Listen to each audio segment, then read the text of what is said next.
So, Rabotai, we are reading this week Parashat Vayikra. Parashat Vayikra. So, Parashat Vayikra, we have many commandments and many guidance regarding to issues of the korbanot, the sacrifice that they bring. And regarding korbanot, it's very interesting because I hear many people more and more as times go by that says that really what do we need the Temple Mount to build Bet HaMikdash to do what? To do like major barbecuing there? It's old, it's almost primitive, and so on and so forth. And we don't need to bring korbanot anymore. I mean, the truth of the matter is that for 2,000 years, almost 2,000 years, Am Yisrael hasn't brought a korban. And many times, we have even religions who made a business out of this issue of you don't need a korban. We have a solution for that, aka Christianity. Look very carefully in other places, and so on and so forth. All these people, all these thoughts are completely wrong. And the further we go, we travel into time, we forget really what is the essence of korban, sacrifice. And not only that, also what we could learn from the act of the korbanot to our days and to our lives. And because of that, we think it's not necessary. So we have in this parasha, especially in the korbanot, but we talk about a lot about korban chatat. Hey, stranger. We talk about korban chatat, and the korban chatat goes in the description all the way from the Kohen Gadol to the people, to the leaders, and all the way to the small individual of what they have to bring and all the details regarding korban chatat. And one of the reasons that we have a difficulty with korbanot is because we don't really understand the connection between the sin and the atonement, between the chet and the kapara. We don't understand really how it works. People think, and people thought in the past, in the time that we had Bet HaMikdash, that's like one of the reasons HaKadosh Baruch Hu took Bet HaMikdash. A person does an avera, all right, next time shishlik on me, I'm bringing korban, it's going to be okay. So we don't understand how it really plays a part, how do they really interact with each other, and we don't understand what the Torah wants from us, and then we simply erase it. We say we don't need it.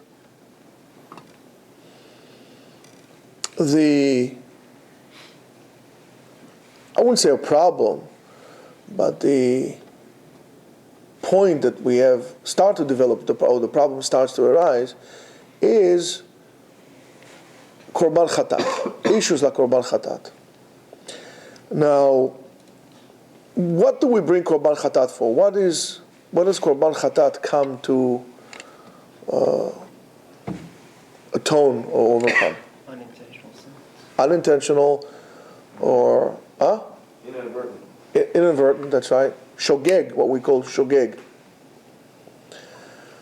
And in our perspective of our life is, listen,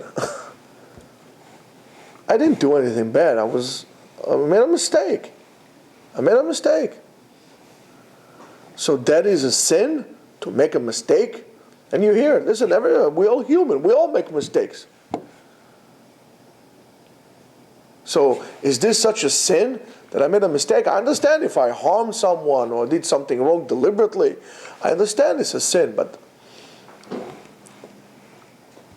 I didn't even plan it. I made a mistake. So and if we look so what is a shogeg? A shogeg is a case where a person forgot the halacha, forgot what the law is, or he forgot the situation, wasn't aware of the situation in which he's at. For example, very common, Shabbat. Right? You get, a person gets out of the bathroom or gets into the bathroom, automatically he hits the light. He forgot this was Shabbat. By mistake.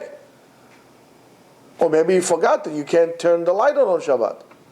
But most of the time I just forgot accidentally. I pressed the light, or I don't know, a person has an alarm clock or something in his watch, and he sets it up in the morning, and automatically he goes and turns it off, or here's the phone, he picks up the phone, or any of these things. It's a shogeg. I made a mistake. So that is what is called a shogeg. Shogeg is a difficult state because, again, people don't see it as anything that I did as a sin. It's a mistake. Let's wash it off. According to us, a chet, an avera, is only something that is done deliberately. I deliberately wanted to do that. And as we say in Israel, ta'u, ta'inu, to'im, mistake, I made a mistake, what can we do? We all make mistakes. Okay, let's move on, right? And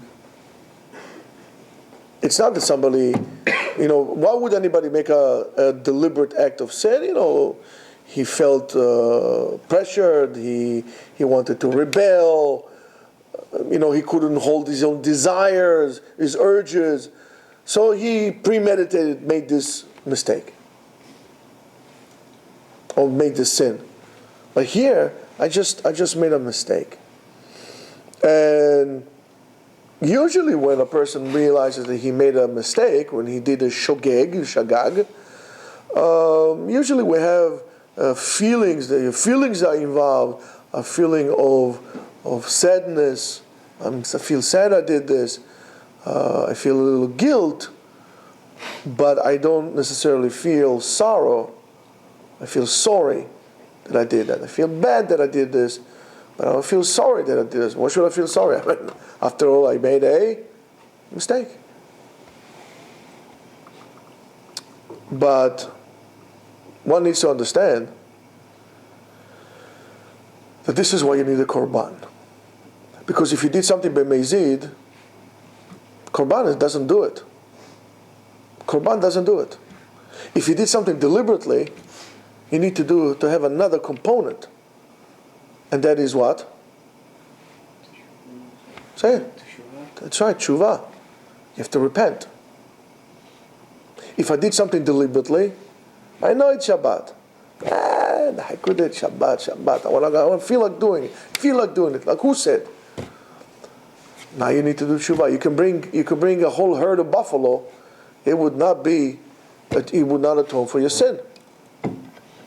So when we are coming to analyze this, so we need to see these three different aspects of an action that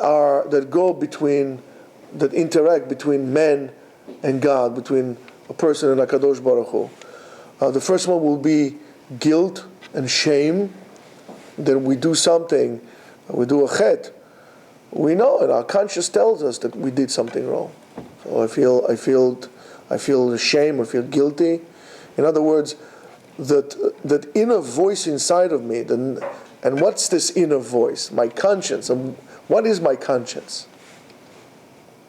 Well, where does your conscience sit? Well, what is it based on? It's based on your neshama, because your soul knows what is right and what is wrong. And sometimes we kidnap our neshama, that we shut its mouth, we'd stuff it so we won't hear the voice, or we stuff our own ears. But we do hear the voice inside of us that says, listen, this is wrong. Why are you doing it?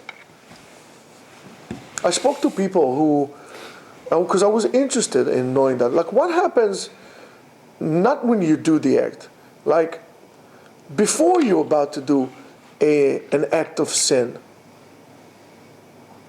And it's very fascinating, that sensation of, it doesn't make a difference like what is it that you're going to do, whether it's to have an inappropriate sexual relations, or to steal, or to do something like this. The sensation is the same. You feel a little dryness in your mouth. Your mouth becomes a little dry. You get a little chills. Your legs feel a little shaky. Your blood is flowing a little faster. You know you are about to do something wrong, and you say, hey, what the heck? It's all the same. It's all the same. It's not like you are, you go to battle, you're going up to the ring to fight or something like this. It's a totally different feeling. It's a feeling that only happens when you know you are about to do, and you are deliberately engaged in something that you know is wrong.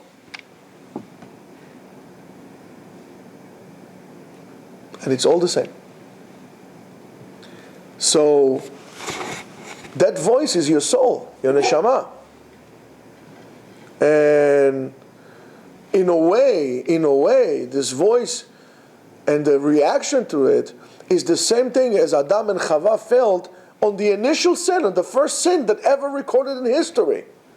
They were what? They were embarrassed.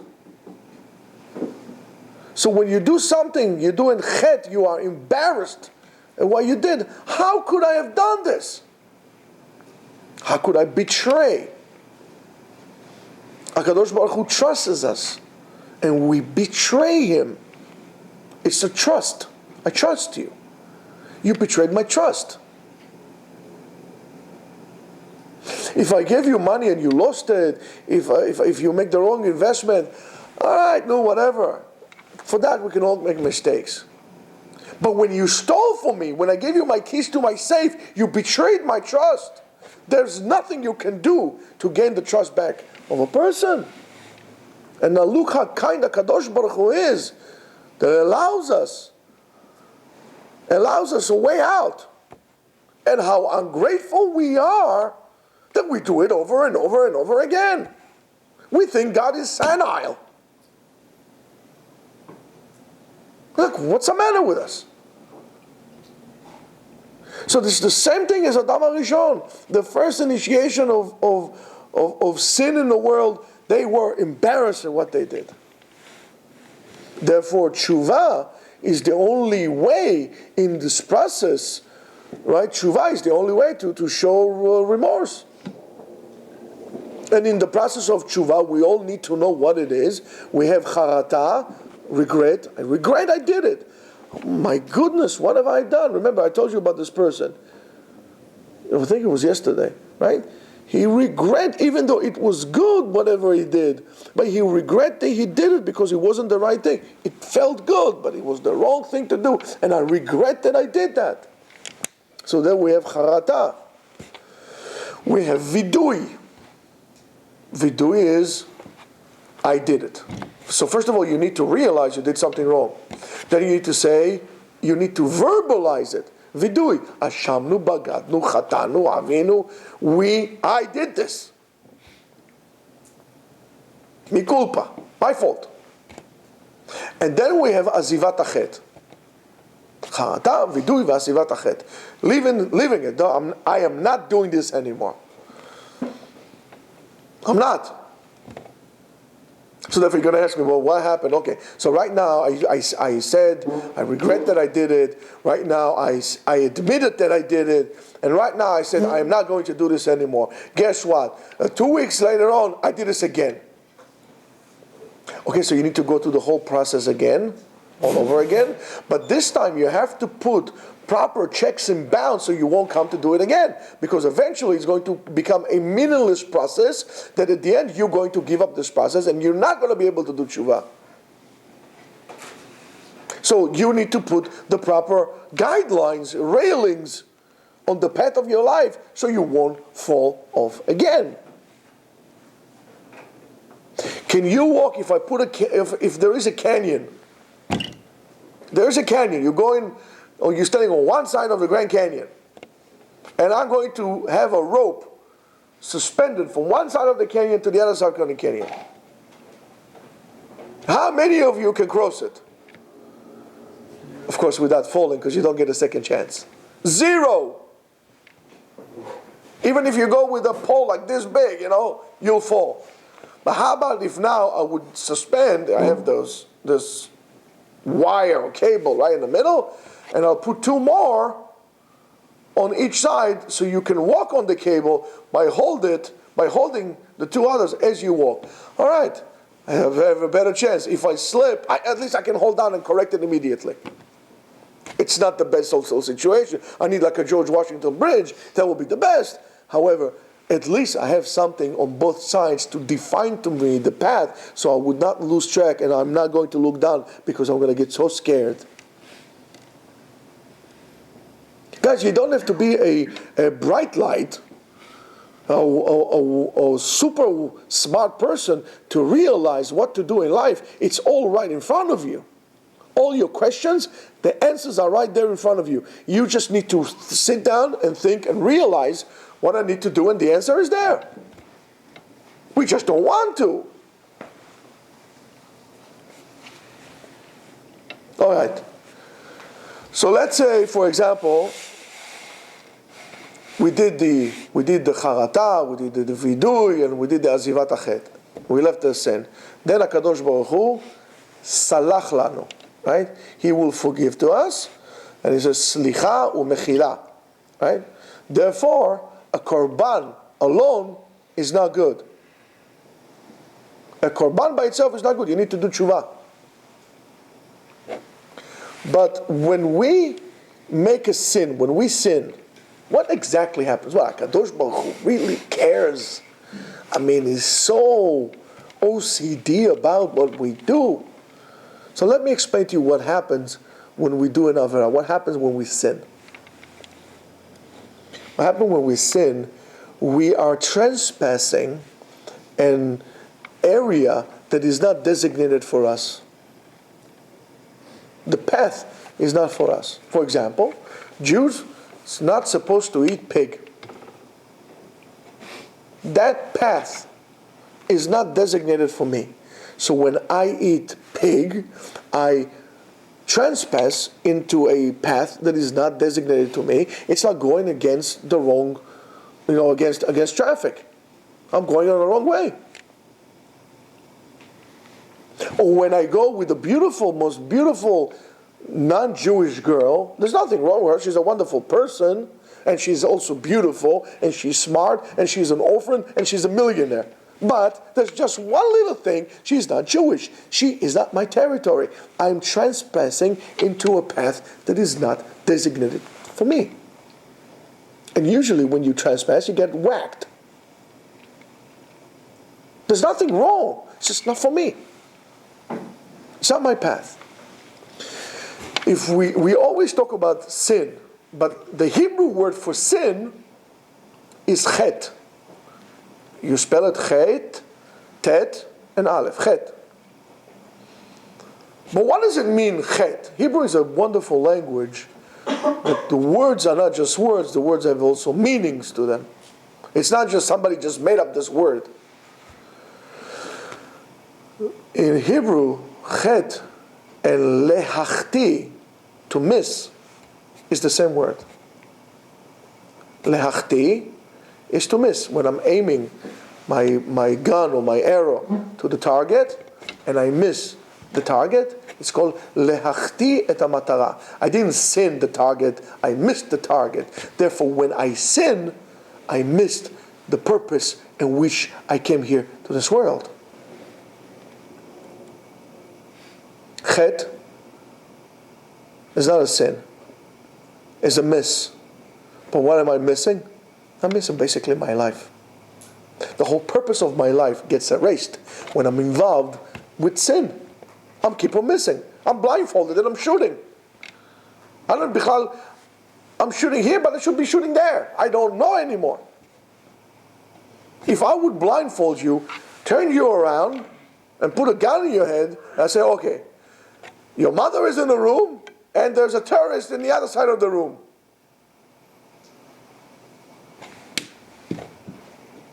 Who are you shooting? You're completely lost. That's what sin does. You're going to miss the target. And so what happens is, in the action of sin, when we are sinning, we disturb the spiritual balance of the world.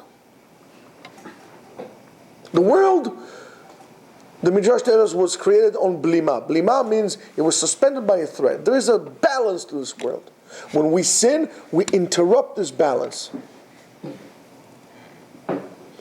And not only we interrupt the spiritual balance of this world, we interrupt the moral balance of this world.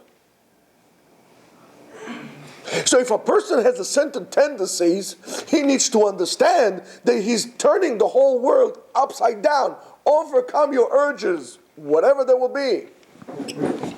Whether you like women, men, or cats. It is not moral. And it's selfish of you to destroy the world. You're destroying the moral balance in the world. That is crazy that a kid will have two fathers and no mothers, or two mothers and no father. It's not balanced. It doesn't mean you're a bad person, but in a way you're very irresponsible. You need to understand. We do the same thing. That's why it's a sin to steal. Because we destroy the world. When a person steals from each other, we get Sodom and Amorah, Sodom and Gomorrah.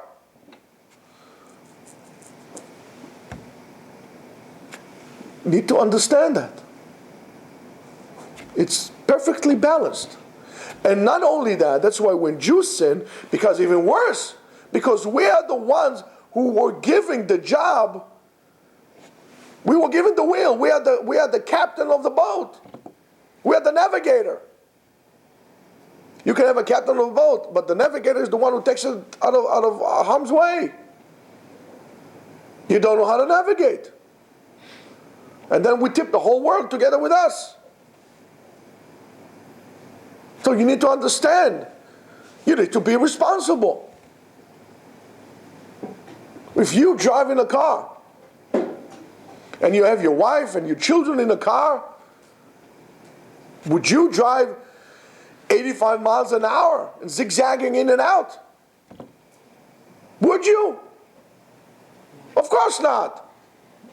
So why would you do that even when you drive alone and you're not married? Because somebody else has his wife and kids in the car. Think about what we do. In other words, the sin creates damage in the world, and we need to fix it. It must be fixed. Even if it was a mistake. Yeah, good afternoon. Happy New Year. Sit here, sit here.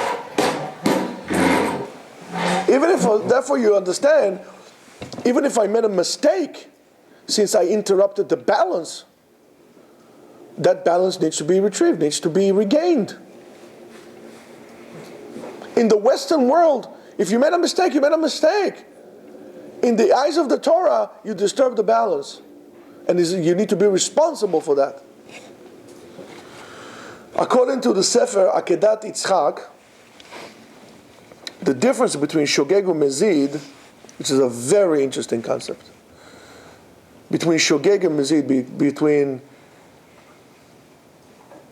inadvertently and deliberately, is that in Mezid, in deliberate, Haguf, the body, and the soul are partners. I want to do it in purpose. The body wants it. And then the Shema says, right on, all right, let's do it. Let's do it. It's like your friend. You're sitting on a car, you have a Dodge Charger, 67, V8. Or you have a, that's a fine. You have that. And you go in, you put it, your friend says, come on, let's go. Go, pass this guy, pass. You should tell her, and you say, yeah, okay, I'll do it. The driver is the soul. The friend is the body. So for that comes the father or the policeman and say, come on, one second. Boom! Give him a smack. That's what you do. You could have killed my son. I'm taking the car. So the body and the soul are partners in that. Therefore, when we do the avera, we need to bring korban and we need to do tshuva. But when a person does shogeg, only the body does it, because the neshama didn't want to do it. The body did it. Mistake. The body automatically went and pressed the button and so on and so forth. Therefore, the korban that needs to be done, the atonement for the sin, has to be physical, not spiritual. So you see that when on the basis of the sin, if the sin is deliberate, body and soul, so there has to be a body process and a soul process, a physical and a spiritual process. And when the sin is only physical, so therefore I only bring a korban. Why? Because only physical can overcome physical, and spiritual can overcome spiritual. You can't bring physical on something you did spiritually wrong. You have to have tshuva. And in other words, the korban, when we bring the korban, what do we say? The korban is kapara. What is kapara? Kapara alik, right? What is a kapara alik? Who is a Moroccan here, right? What is a kapara alik? Hi for you.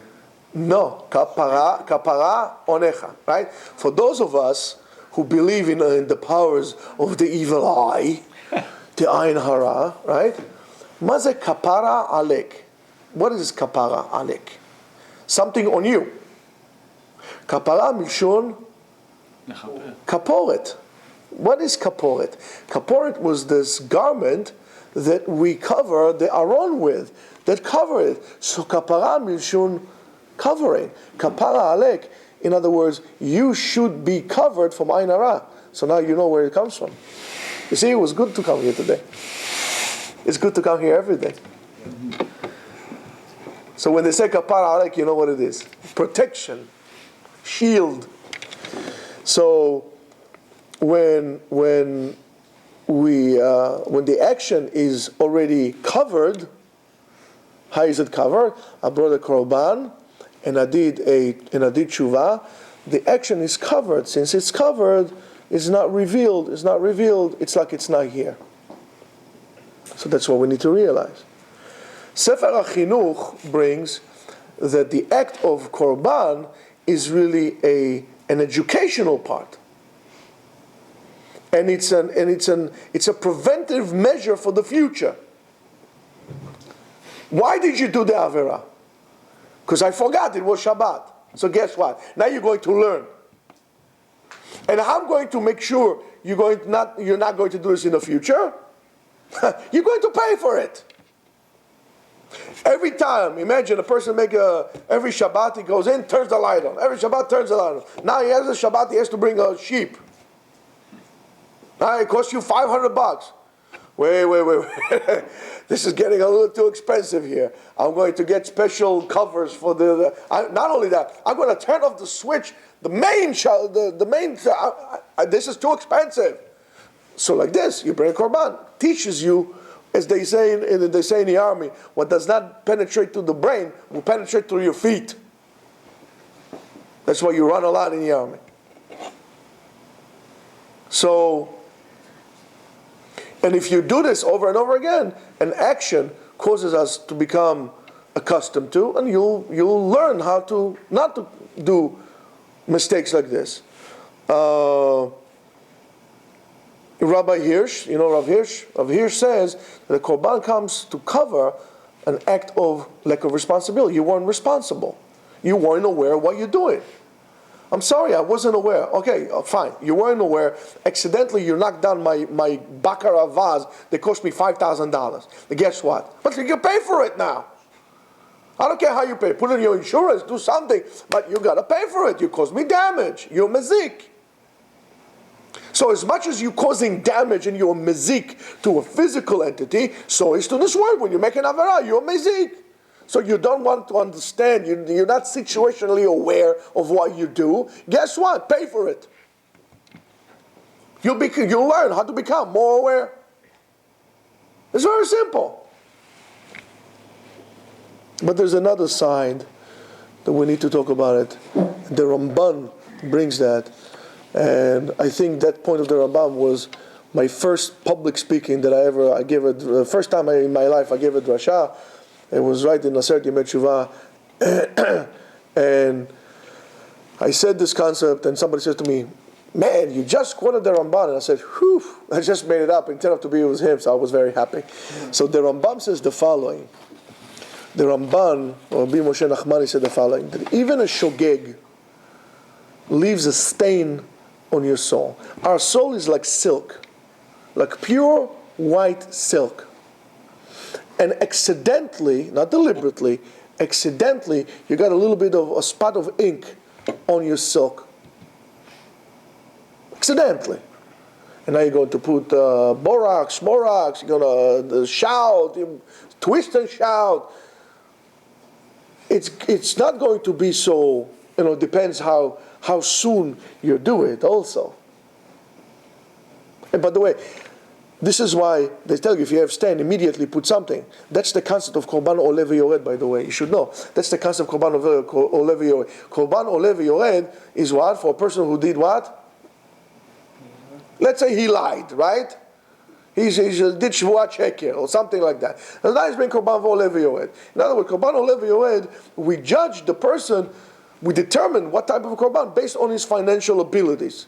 We don't wait. Right now, let's say for example, if he has money, bring a sheep, nice one, beautiful one. But if you don't have, bring 2 birds. You don't have 2 birds, bring minchat solet belula b'shemen, a little bit of farina. That's everybody has. That's good enough. We're not going to wait until this mister is going to throw us here a pit barbecue with shish kebab and shashlik and stuff like this. Why? Because that stain is going to stay so deep that you're not going to be able to take it. And Chazal tells us that when the person brought, you want to tell me what? It's the same thing. This person brought solet and is going to do the kapara as much as he brought a beautiful sheep? Yes!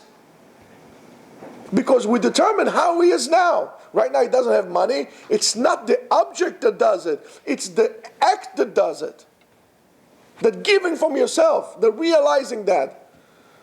So if you put shout on you, it might go, but if you look carefully, you're always going to find that stain. And if you ever dealt with silk, stains stay there forever. And so is your neshama. But HaKadosh Baruch Hu has special borax, that if you bring the korban, or you do the proper tshuva, He would clean out for you. Don't worry, because He knows how to make the material. He made that soul. He made that silk, the pure silk that is called your neshama. So immediately you bring it. But you should know that even a mistake leaves a stain in your soul. And that's what the Ramban is saying.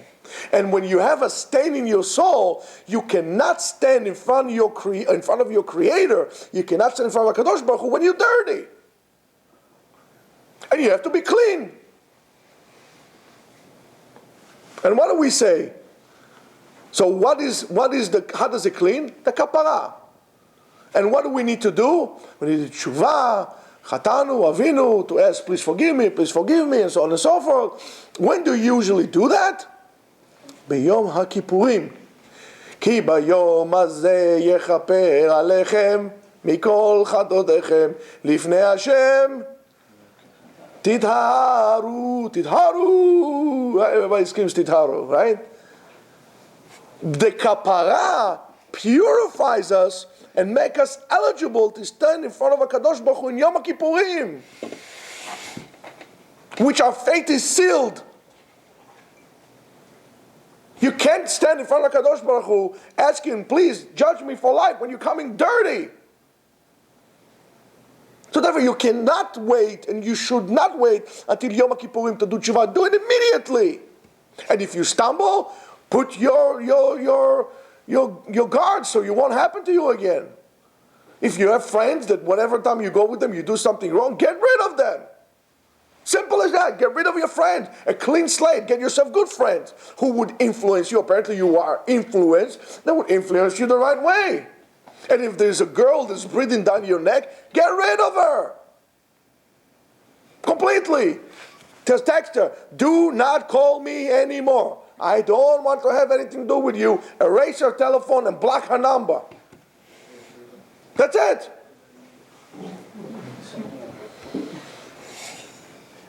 And therefore a person does a maaseh.